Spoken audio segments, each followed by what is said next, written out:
네, 오늘은 이제 실시간으로 수업을 하겠습니다. 짠! 하겠습니다. 그래서 오늘 생태계와 환경 오늘 이 부분 나갑니다. 그래서 생물과 환경 중에서 생태계와 환경. 그래서 오늘은 추가로 심화해서 수업을 하는 거기 때문에 잘 집중해서 들으셨으면 좋겠어요. 네, 그래서 오늘 이제 2단원 심화 내용을 오늘 배우고 그 다음에 3, 4단원은 다음 온라인 수업으로 또 수업을 진행을 할 거니까 그렇게 하면 이제 시험범위 끝이야. 알죠? 그래서 여기 시험범위 다 들어간다는 거 아시고 공부를 하겠습니다. 그래서 우리 이거는 이제 복습입니다. 복습. 그래서 요거 저번에 배웠던 거예요. 그래서 요 복습 한번 잠깐 봅시다. 알다시피 생태계는 뭐라고 그랬어? 이런 뭐야 이게 다 환경과 뭐야? 환경과 그지 생물적 요인과 비생물적 요인이 같이 상호 연관을 가지고 있는 시스템이라고 얘기했습니다. 그래서 이해가 되시죠? 그래서 이런 생물적 요인과 그리고 이건 뭐예요? 비생물적 요인이 있다고 얘기했습니다. 그리고 이런 것들은 다 뭡니까 지금? 왜 또 말이 없어? 이건 뭐 그죠? 이거는 비생물적 요인이죠. 비생물적 요인들이고 그래서 뭐 빛 다 있죠. 온도, 공기. 그래서 이런 비생물적 요인의 차이로 인해서 생태계가 다양하게 형성되죠. 얘는 뭘까요? 지금 첫 번째는 열대우림이었고 이런 것들은 그냥 약간 온대 살림, 온도가 좀 낮잖아요. 그죠? 그 다음에 여러 가지 조건들이 있어요. 이렇게 비생물적 요인이 달라짐에 따라서 생태계가 이렇게 완전히 달라집니다. 이해되시죠? 그곳에 사는 생명체들이 완전히 달라지죠. 그래서 그 안에서 이제 이런 생물들이 함께 이런 여러 가지 식생과 더불어서 함께 삽니다. 그래서 소비자도 그렇고 생산자도 그렇고 다 생물적 요인이야 비생물적 요인이야? 생물적 요인이죠. 거기다가 분해자까지. 그리고 환경까지 하면 이게 바로 생태계. 오케이, 그럼 넘어가겠습니다. 그래서 요거는 우리 정리 다 했었죠. 그래서 비생물적 요인이 생물적 요인에게 영향 주는 것은 작용.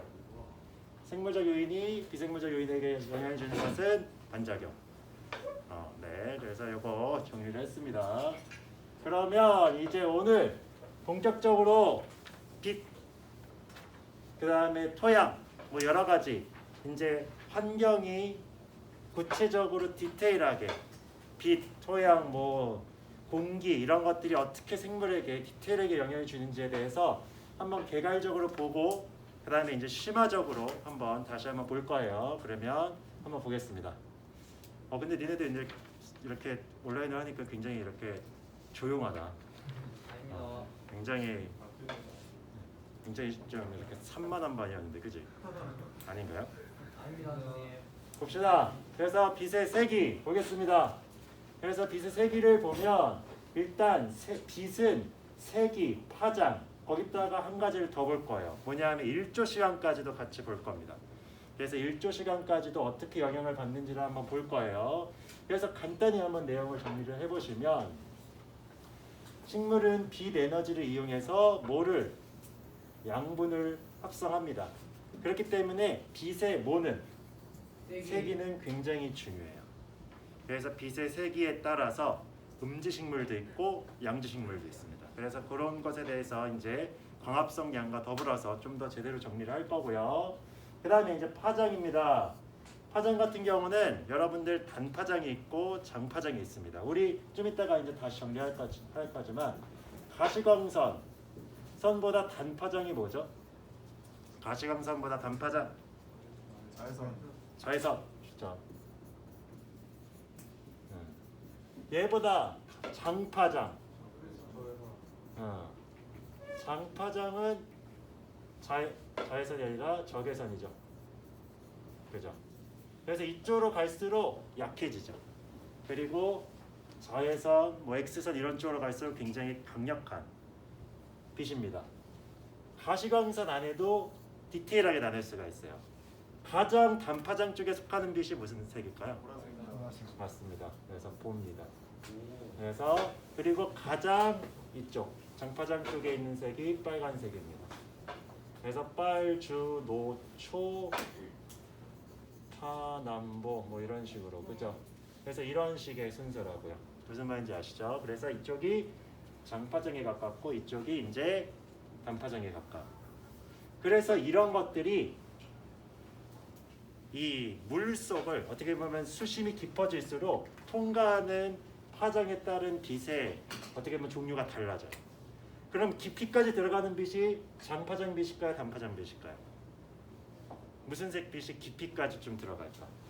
요런 애가. 그래서 파란색과 보라색은 깊이까지 들어갑니다. 수심 깊이까지.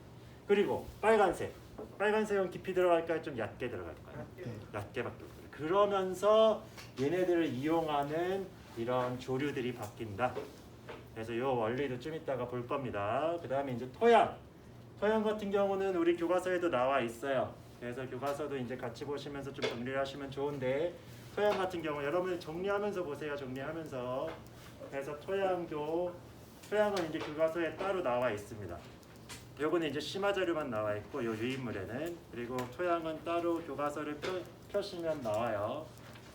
그래서 교과서에 보시면 토양 속 미생물은 동식물의 사체를 분해하여 물질을 순환한다고 얘기하죠. 그래서 깊이에 따라서 공기의 함량이 달라져요. 깊은 속에는 미생물이 많이 살까요? 못 살까요? 못 살겠죠. 그리고 얕은 쪽에 그래서 여러 가지 낙엽이 떨어지고 사체들이 있는 이런 데 훨씬 더 미생물이 많아서 좋은 토양들이 잘 형성이 되겠죠. 그러면서 이제 낙엽이 또 지속적으로 쌓이면서 토양의 성분이 바뀌게 되는 이런 것들 정리를 해보시고요. 그 다음에 이제 온도도 마찬가지입니다. 온도 같은 경우도 철새나 어류의 계절적인 이동. 그래서 온도도 동물과 식물로 좀 구분해서 볼 수가 있어요. 그래서 이것도 심화 자료를 또 놔뒀습니다. 그래서 온도에 따라서도 이제 동물들의 형태들이 좀 달라져요. 몸집도 다르고 이런 말단, 쥐와 같은 말단도 좀 달라지고 이런 경향들이 있다. 그 다음에 이제 공기도 마찬가지입니다. 공기 같은 경우도 기본적으로 가장 중요한 광합성을 할 수 있는 원료가 공기 안에 있죠. 뭐예요? 대표적으로 광합성할 수 있는 연료, 가장 대표적인 거 CO2죠. 그래서 CO2의 함량 그리고 산소의 함량, 이것이 굉장히 중요해요. 또 호흡하기 위해서는 산소가 필요하기 때문에. 그래서 공기가 희박한 고산지대는 산소가 굉장히 부족한 상태죠. 그렇기 때문에 상대적으로 뭐가 많아야 되겠어요? 적혈구가 많아야 되겠죠. 이런 것들이 일종의 적응 현상이다. 그래서 이런 것들 잘 정리를 하시면 좋겠고, 그다음에 물은 기본적으로 생명체들이 살기 위해서 보존하는 쪽으로 갈까요? 없애는 쪽으로 갈까요? 당연히 이제 물 속에 사는 애들은 좀 다르겠지만 우리 그냥 육지에 사는 애들은 물은 어떻게 돼야 돼요? 그죠? 보존을 해줘야 돼요. 물이 진짜 필수입니다. 우리도 몇 퍼센트를 거의 차지한다고 그래요? 우리 몸. 그죠? 70% 이상을 물이 차지하고 있기 때문에 물이 빠져나가면 다 죽는 거예요. 탈수 증상이 나오고 굉장히 심각해지죠. 그래서 이런 물의 손실을 막기 위해서 어쨌든 이렇게 잘 발달이 돼 있다. 특히 건조한 지역은 이런 저수 조직들이 있다. 이해되시죠? 그러면 이제 심화된 내용들을 좀 더 정리를 해보겠습니다. 그래서 그것을 하기 위해서 먼저 이 간단한 실험을 먼저 한번 볼 거예요. 그거는 뭐에 관련된 거냐? 지금 빛의 세기에 따른 광합성량 그래프와 관련이 있는 겁니다. 그래서 요 지금 추가 자료를 한번 보시면서 요 한번 실험을 먼저 한번 볼게요. 요 실험 해본 적 있어요? 검정말? 네. 그래서 요 실험 아래와 같은 준비물이 필요합니다. 그래서 이런 탄산수소 나트륨을 왜 넣을까요? 그죠? 이산화탄소를 공급하기 위해서 넣는 거예요. 이산화탄소가 필요하죠. 그리고 이제 검정말. 그래서 가장 중요한 것은 어쨌든 빛이 있으면 광합성은 어느 쪽에서 광합성이 당연히 잘 일어나겠죠. 발광 다이오드 그래서 이런 것들을 빛의 세기를 좀 조절을 해보는 거예요. 보지 않도록 합니다. 검정말 줄기 끝을 비스듬히 자릅니다. 네, 거기를 잘라요. 끝을.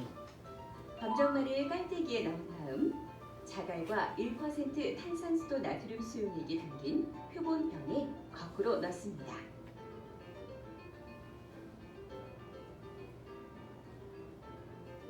시험관에 1% 탄산수소 나트륨 수용액을 가득 채우고 손으로 입구를 막은 채 검정말이 들어있는 깔때기 위로 덮어 씌운 다음 표본 병 속에 온도계를 설치합니다.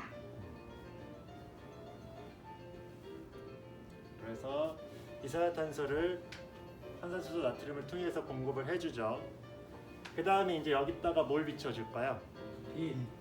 빛을 비춰주면 이제 좀 있으면 이제 기포가 뿅뿅뿅뿅뿅 발생을 할 겁니다.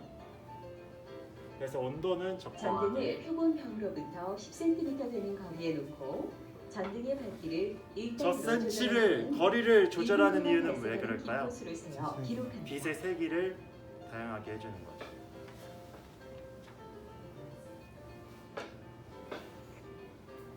그래서 처음에는 그러면 여기서 이제 전등의 불방울이 이렇게 밝기를 2단, 3단, 4단, 5단으로 밝기를 점점 밝게 기포수를 하면서 측정합니다. 단, 물의 온도는 일정하게 유지합니다. 더 빨리 나온다는 거예요. 요게 지금 요 기포들 보입니까? 그럼 저 기포가 뭘까요? 산소죠. 산소. 그래서 광합성의 결과 산소들이 이렇게 계속 생기는 거다.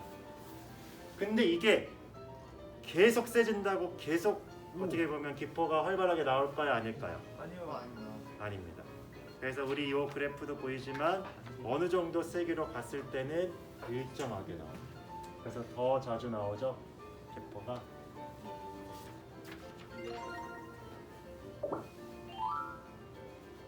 그래서 뭐 1단일 때는 이렇게 기포수가 이거는 지금 여기까지는 이제 그러니까 여기까지는 최대점이 된 거야, 안 된 거야? 아직 안 된 거죠. 최대점이 아직 안 됐어요. 그러다가 한 6단, 7단 더 세지면 이제 몇으로 고정이 될게요. 만약에 최대점이 한 몇이라고 할까? 42. 한 42. 되게 디테일하네. 한 42라고 하면 그냥 42로 쭉 이렇게 되겠죠. 그래서 이런 것들을 이제 그래서 이제 이런 그래프 형태가 지금 요걸로만 봤을 때는 요걸 기포수로만 봤을 때는 이런 식으로 이제 나중에 나올 겁니다. 지금은 한 요 정도에서 멈춰 있지만 어느 정도 되면 이제 쭉 일정하게 나올 겁니다. 그래서 이런 그래프가 바로 빛의 세기에 따른 광합성의 속도를 측정하는 기본적인 실험이에요. 이해가 되시죠? 그래서 이런 실험을 통해서 우리가 이제 심화해서 배우려고 하는 거는 바로 요겁니다. 그래서 요 원리를 우리가 좀 잘 이렇게 잘 알아두셔야 돼요. 그래서 빛의 세기에 따른 광합성 양을 보겠다라는 거예요. 빛의 세기에 따른 광합성 양. 그래서 일단 요 그래프를 먼저 분석을 해야 되는데 그 중에 이제 요 0점이 이제 굉장히 중요한 점입니다. 여기를 보시면 뭘 기준으로 지금 여기는 나눴어요. 광합성 속도를. CO2가 흡수가 되냐? 그냥 반대로 여기를 반대로 뭐라고 써도 돼? 산소가 방출이 되냐? 산소가 어떻게 되냐? 흡수가 되냐? 요걸 기준으로 나뉘어도 상관없습니다. 뭘 측정하냐에 따라서 달라지는 거죠. 근데 여기서 이제 중요한 개념이 있어요. 뭐냐? 0점이 되는 점이 있습니다. 0점이 되는 거. 아까 그 실험에서는 여기 0점서부터 어떻게 보면 시작을 했어요. 왜? 그냥 산소가 나오는 것서부터 시작을 했으니까. 근데 사실 원리적으로 봤을 때는 그 시작점 원래는 여기 CO2가 흡수되는 지점이 있다고. 그렇다면 요 의미가 뭐라는 거야? 요 0점이 되는 것서부터 요 마이너스가 되는 우리가 보기에 마이너스 되는 의미는 뭘 하는 지점이라는 거야. 그죠? O2를 흡수하고 CO2를 방출하는 지점이기 때문에 뭐가 일어나는 지점이야? 그죠? 이거는 호흡이 일어나는. 호흡이 일어나는 게 근데 그래서 이걸 이제 호흡량이라고 하는데 요만큼을 그래서 이제 호흡량이라고 하는데 사실 호흡은 그러니까 항상 일어나고 있는 거예요. 그리고 우리가 살아가는 에너지를 얻기 위해서 이 정도의 양 호흡은 그래서 이제 중요한 개념이 이제 바로 보상점이라는 개념인데 보상점 우리가 0점처럼 보이지만 여기서는 뭐도 일어나고 뭐도 일어나는 거예요. 광합성도 일어나고. 광합성도 일어나고 당연히 뭐도 일어나고 호흡도 일어나고. 그래서 세포호흡은 항상 기본적으로 일어나고 있는 거예요. 그렇기 때문에 기본적으로 뭐를 흡수하고 있는 거예요. 산소를 흡수하거나 CO2를 방출하고 있는 거예요. 항상 기본적으로. 근데 이제 빛의 세기가 시작되면서 뭐가 시작되는 거야? 여기 이제 빛이 없을 때야. 호흡만 할 때. 광합성 하기 시작하니까 점점 이게 어떻게 돼요? 뭐가 많아져? 점점. 그죠? 산소가 많아지는 거죠. 그러니까 광합성의 수가 많아지니까 이제 0이 되는 지점이. 그렇기 때문에 여러분들 보상점에 대한 개념을 먼저 정리를 해야 돼요. 보상점에 대한 개념은 아무 활동이 일어나는 지점이 아니라 뭐와 뭐가 일치하는 지점. 그래서 보상점은 뭐와 뭐가 일치하는 지점이다. 호흡량과 광합성량이 일치하는 지점이 바로 보상점이다. 이해가 되시죠? 그래서 이 지점이 이제 보상점이고요. 그런 다음에 이제 빛의 세기가 점점 세지면서 또 중요한 점이 바로 뭐가 되는 겁니까? 광포화점이 되는 겁니다. 그래서 빛의 세기가 아까처럼 점점 강하게 해준다고 계속 늘어나는 게 아니라 어느 정도 되는 일정해지는 시점이 있어요. 왜 일정해질까요? 뭐가 한정적으로 있기 때문에. 이 식물이 가지고 있는 엽록체 수가 한정적이기 때문에. 무슨 말인지 이해되시죠? 엽록체와 엽록소의 차이는 뭐예요? 엽록체와 엽록소 차이 뭐야? 그죠? 엽록체 안에 엽록소가 있죠. 그래서 그게 그러니까 어떻게 보면 엽록소에서 이런 광합성이 일어나는 거예요. 그래서 엽록체 안에 엽록소라는 굉장히 많은 이런 광합성하는 색소들이 있습니다. 그래서 이 지점이 이제 광포화점이고, 그래서 이제 이 호흡량을 제외한 나머지 광합성량을 순광합성량이라고 하고요. 그리고 호흡량까지 합친 거를 무슨 광합성량이라고 한다? 총광합성량이라고 한다. 그래서 이 개념을 여러분들이 명확하게 알아두시고, 그러면 이제 좀 더 심화해서 뭐와 뭐를 양지식물과 음지식물을 이제 비교를 해보자는 거예요. 그래서 여러분들 이제 양지식물 뭐예요? 본 적 있습니까? 고사리. 고사리가 양지식물이라고? 죄송합니다. 그러니까 우리 침엽수 같은 어쨌든 그냥 우리 밖에서 있는 애들은 대부분 양지식물들이에요. 우리 그러니까 강한 빛을 받아야지 자라는 애들. 그럼 우리가 아는 음지식물들은 뭐가 있을까요? 선플라워.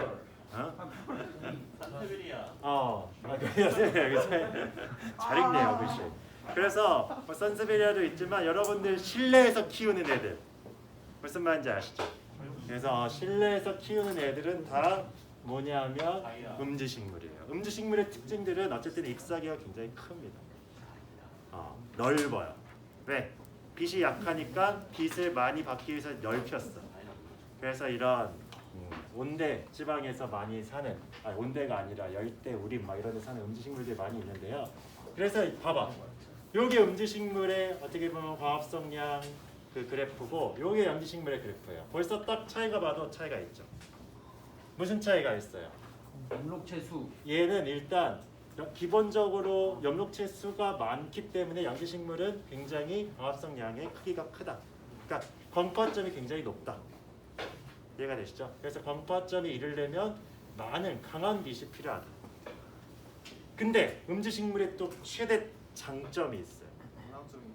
보상점이 낮기 때문에 굉장히 얘네들은 효율적인 애들이에요. 오. 빛이 작아도 빛이 10 정도만 돼도 얘는 잘 자랄 수 있어요. 아주 만족스럽고. 그래서 실내에 이런 약한 어떻게 보면 빛에서도 잘 자랄 수 있는 음지식물. 그래서 여러분들 우리 실내에서 약한 빛에서 키우는 애들 있어요. 다양한.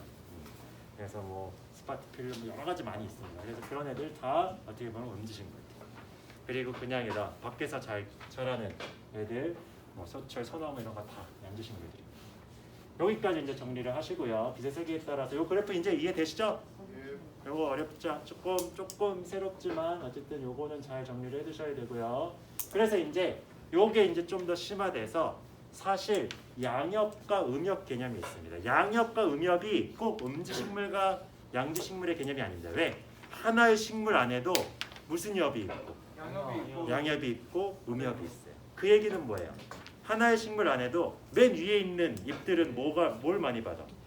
햇빛을 많이 받기 때문에 무슨 엽이 받아? 양엽이 발달돼 있고, 햇빛을 상대적으로 못 받는데. 그래서 이제 이것도 마찬가지. 이거 단풍나무 같은 거죠.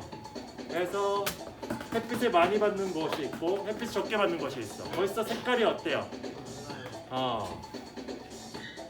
그래서 양옆과 그래서 햇빛을 많이 받으면 진하죠. 그리고 벌써 좀 두꺼워 보이지. 근데 얘는 연하죠. 그리고 좀 얇아 보이죠. 그래서 이런 식으로 하나의 나무 안에도 양엽이 있고 음엽이 있다. 네. 그래서 넘겨보시고 그래서 이제 그것을 반으로 쪼개서 디테일하게 더 보면 이제 이런 현상이 일어난다는 거예요.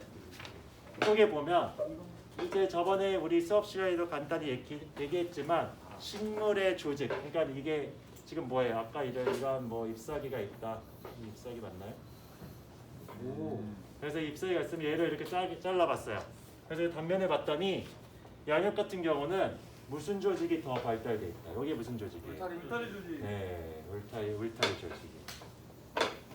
그래서 참 신기하죠. 잎사귀도 뒷면과 앞면이 완전히 구조가 달라요.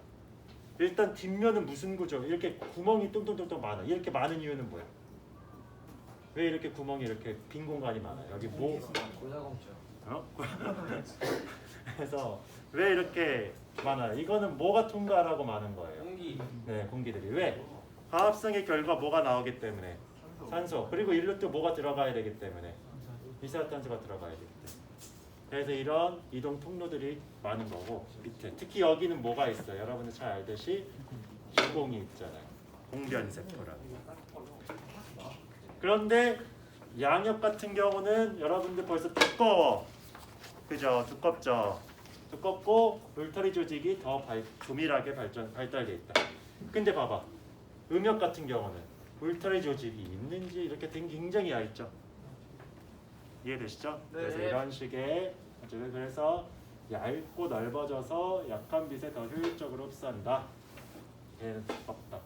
그래서 어떻게 보면 굉장히 극단적인 양엽 중에서는 이제 그 침엽수 같은 경우는 이제 극단적인 양엽이라고 할 수 있죠. 굉장히 두껍죠. 이해되시죠? 그래서 소나무 잎 같은 경우도 그래서 이런 것들 이제 정리를 하시면 이 빛의 세기는 끝. 그러면 이제 파장입니다. 그래서 파장으로 가면 파장은 아까도 간단히 얘기를 했어요. 그래서 단파장이 그래서 단파장이 있고 장파장이 있는데 단파장이 훨씬 더 깊이 들어간다고 얘기했습니다. 그래서 이 가시광선 중에서 어떤 게 단파장이라고요? 청색이. 뭐에 비해서? 적색 비해서. 그리고 이제 황색은 중간. 이해가 되시죠? 그래서 청색이 가장 깊이까지 들어가더라 수심까지. 그러면 청색광은 여러분 식물은 반대색을 이용하는 거 아시죠? 우리가 왜 녹색이 띄는 거예요? 무슨 색을 반사하고? 녹색을 반사하고 무슨 색은? 그거의 보색인 무슨 색은 흡수하고? 그렇죠? 빨간색은 흡수하고. 그게 이제 녹조류죠. 그래서 녹조류 같은 경우는 파란색, 녹색이기 때문에 빨간색은 흡수하고 녹색은 반사하고. 근데 적색광은 깊이까지 못 들어간다. 그래서 가장 수면이 낮은 곳에 녹조류가 산다. 우리 녹조류 중에서 대표적인 거 뭐가 있겠어? 뭐 파래 이런 것들이 있습니다. 파래. 플랑크톤. 플랑크톤은 조류라고 하기에는. 그리고 주선 선생님. 그다음에 이제 갈조류가 있습니다. 갈조류. 그래서 여러분들 갈조류는 완전 갈색이에요. 좀 진해요. 그래서 그거의 반대색인 밝은 색인 노란색을 이제 흡수를 하고요. 갈조류의 대표적인 애들 여러분들 그것도 좋아합니까? 미역. 오. 미역. 그래서 미역이 대표적인 갈조류입니다. 그래서 이제 미역. 그래서 미역이 대표적인 갈조류고요. 홍조류는 뭐예요? 홍조류. 그래서 홍조류는 붉은색이기 때문에 반대인 청색을 흡수하고요. 그래서 홍조류는 대표적인 게 여러분들 여러분 김 보면 빨간색이에요. 파래김 말고. 파래김은 파래랑 같이 이렇게 버무려서 이렇게 만든 거고요. 원래 김은 홍조류입니다. 빨간색. 그래서 붉은색을 띱니다. 여러분들 김색 보면 붉은색 띄죠? 그래서 이런 색을 뜬다라는 거 여러분들이 잘 이해를 해두시면 좋을 것 같습니다. 그래서 여기까지가 이제 1차적인 파장에 대한 설명이에요. 여기까지 정리를 해두시고, 야 거기 일어나, 정신 차려, 일어나 오빠 막판에 일어나라. 빨리 일어나라.